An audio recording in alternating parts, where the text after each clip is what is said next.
सर्वांना माहिती आषाढ महिना सुरू झाला.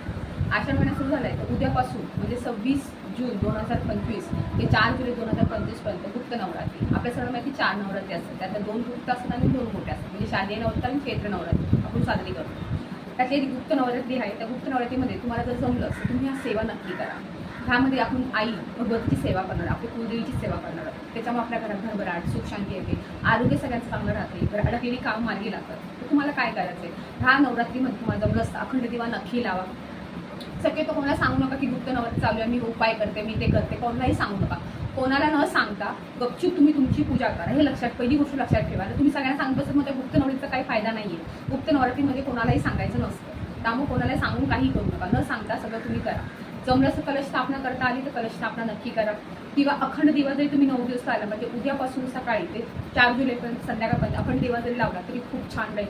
ह्या नवरात्रीमध्ये तुम्हाला करायचं काय आहे, ह्या नवरात्रीमध्ये सोपे उपाय तुम्हाला करायचे. एक तुम्हाला दुर्गाशक्तीचा पाठ करायचा जमला तर तो नक्की करा.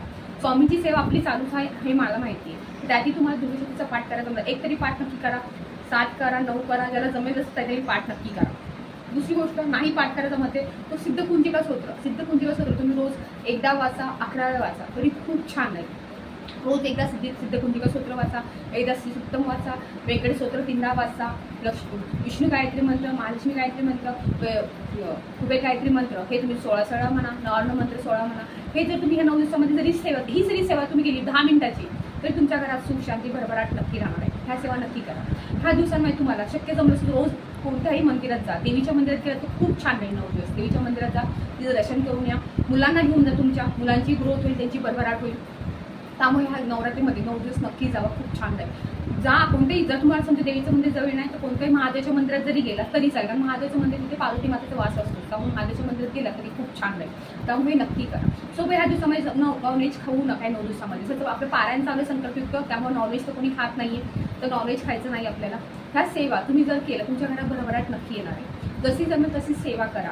ह्या दिवसांमध्ये कोणते कन्याकुमारी तुमच्या घरी आली, म्हणजे लहान लहान मुली 9 वर्षाच्या मुली जर तुमच्या घरी आल्या, त्यांना काहीतरी गोड खायला द्या, खीर द्या, काही तुम्ही चॉकलेट जरी दिलं तरी चालेल, काय पण गोड त्यांना खायला द्या. सुवासिनी 9 दिवसामध्ये तुमच्या घरी आल्या, त्यांना हळदी कुंकू त्यांना अर्पण करा, त्यांना काहीतरी गोड चहा द्या, गोड दूध द्या तरी चालेल. ह्या गोष्टी त्यांना द्या. त्यांची ओटी भरा, जमली तर ओटी भरा. ह्या गोष्टी तुम्हाला करायच्या. ह्या 9 दिवसामध्ये आषाढ महिना सुरू होतो. आषाढ महिना खूप चांगला असतो. आपण आपल्या कुलदेवीची ओटी भरतो, कुलदेवीच्या स्थानावर सुद्धा जातो. तर तुम्हाला जमलं त्या 9 दिवसामध्ये ओटी जरी देवीची भरली तरी खूप उत्तम राहणार आहे. ह्या छोट्या सेवा करून तुम्हाला तुमचे भाग्य उजळणार आहे. म्हणजे आपल्या देवीचं, आपल्या कुलदेवीचा आपल्याला आशीर्वाद भेटणार. त्यामुळे सेवा नक्की करा.